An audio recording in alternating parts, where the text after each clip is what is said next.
राधा वल्लभ श्री हरिवंश। श्री हरिवंश महाराज जी, गुरुदेव भगवान आप कहते हैं कि हर श्वास में नाम जप करो, नाम चल रहा है तो मृत्यु हो जाए तो निश्चित भगवत प्राप्ति होगी, लेकिन गुरुदेव भगवान जीते जी भगवत प्राप्ति का अनुभव हो इसके लिए क्या करना होगा?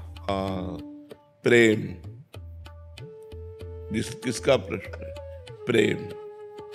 जब तक प्रेम प्रकट नहीं होगा तब तक भगवत साक्षात्कार नहीं होगा। हरि व्यापक सर्वत्र समाना और प्रेम ते प्रगट होए मैं जाना। मिले ही न रघुपति बिनु अनुरागा। अनुरागा माने प्रेम। किए कोट जप जोग विरागा। राम ही केवल प्रेम प्यारा, जान लेव सो जानन हारा। ए जानने वाले ये बात जान लो कि भगवान को केवल प्रेम से पाया जा सकता है। कण कण में भगवान व्याप्त है, लेकिन वो प्रेम से ही प्रकट होते हैं। हरि व्यापक सर्वत्र समाना, प्रेम ते प्रकट होय मैं जाना। बहिरंतश्च भूतानाम अचरम चरमेव च दूरस्थम चांतिके चतर। वो दूर भी है, वो नजदीक भी है, वो भीतर भी है, वो बाहर भी है, वो सूक्ष्म भी है, वो महान भी है, अणु अणियान महतो महियान, पर प्रेम से उनको पाया जा सकता है। जीते जी भगवत दर्शन प्रेम से। जब उनके बिना जिया ना जाए। रुदु सुश्रम राजन कृष्ण दर्शन लालसा। भगवान के लिए हर समय रोना आ रहा है, हे नाथ अब आपके बिना जिया न, ये अंदर की व्याकुलता, तब वो प्रकट हो। भय प्रकट कृपाला। भगवान कृपा करके प्रकाशित हो जाते हैं। हमारे आपके हृदय में है, हमारे आपके पास है।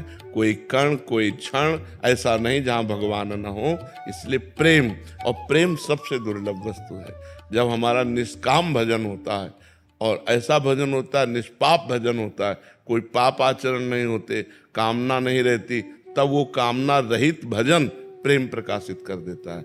अभी तो विविध प्रकार की कामनाएं हैं, तो भजन कामनाओं की पूर्ति में लग जाता है। और अगर हम कामना ना करें तो वही भजन विरह बन जाए, भगवान के बिना जिया ना जाए। जब से तुम बिछुरे पिए प्यारे, कबहु न पायो चैन, दरस बिन दुख न लागे न। कबीरा हंसना छोड़ दे, रोने से कर प्रीति, बिन रोए किन पाइया, प्रेम प्यारा मीत। प्रेम प्यारा मीत। जब रो रो कर भगवान को आंसुओं से पुकारा जाता है तब तो भगवान, पर वो स्थिति होनी चाहिए, नाटक थोड़ी चलेगा। वो स्थिति होनी चाहिए कि भगवान के बिन जिया नहीं जा रहा, तब वो व्याकुलता पैदा होती। उसी व्याकुलता में भगवत साक्षात्कार। खूब नाम जप करो, इसी से आ जाएगी।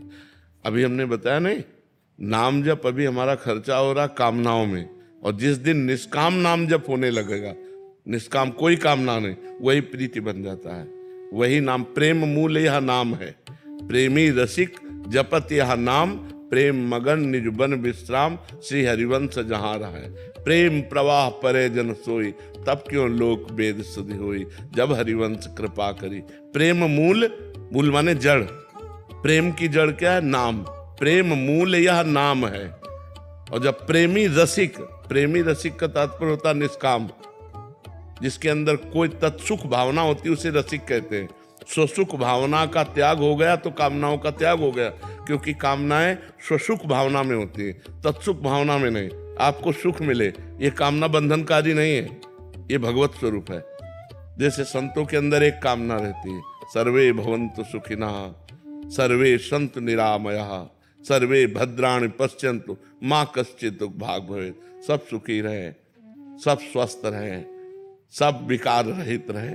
ये कामना कोई कामना थोड़ी है, ये तत्सुख भावना है। इससे भगवान प्रसन्न होते हैं। तो जब निष्काम भजन होता है तब वही प्रेम प्रकाशित कर देता है। तो जब तक हमारे अंदर आचरण पवित्र नहीं होंगे, भोजन पवित्र नहीं होगा, विचार पवित्र नहीं होंगे, तब तक हम शांति से नहीं रह पाएंगे, हम चैन से जी नहीं सकते।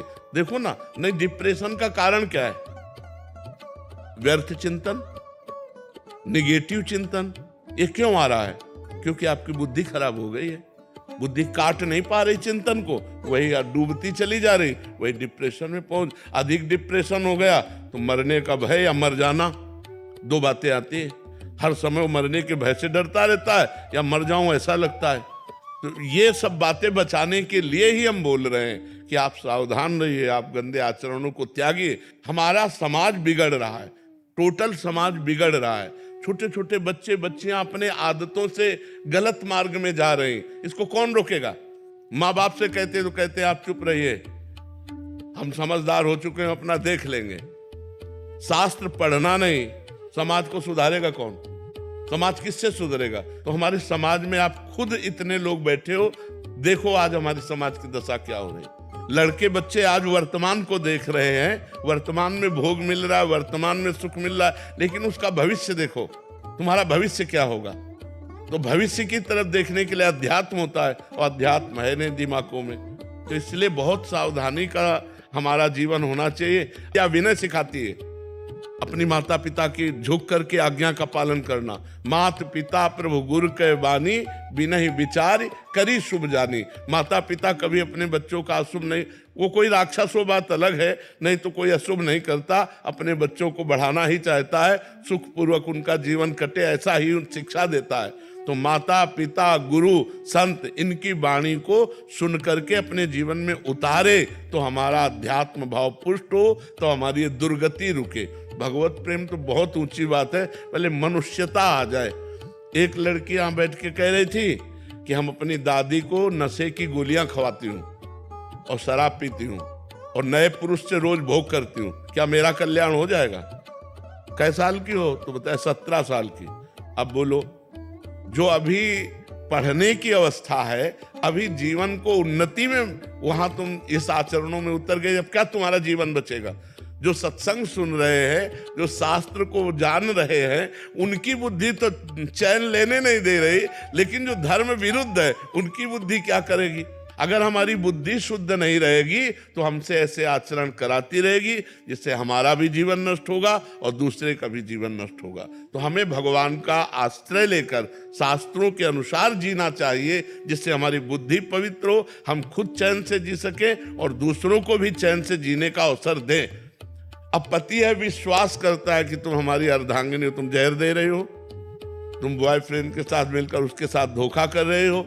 पत्नी अर्धांगिनी है, उसने पूरा जीवन दे दिया, तुम पुरुष होकर के दूसरी स्त्री का संयोग कर रहे हो और अपनी पत्नी के साथ छल कर रहे हो। तो ये सब समाज में क्या नहीं हो रहा? आप देख रहे हो कितनी जोर से बढ़ रहा है, इसको कौन रोकेगा? संत वाणी, शास्त्र वाणी, गुरु वाणी, यही रोकेंगे। अगर इनकी बात नहीं मानोगे तो फिर किन की बात मानोगे?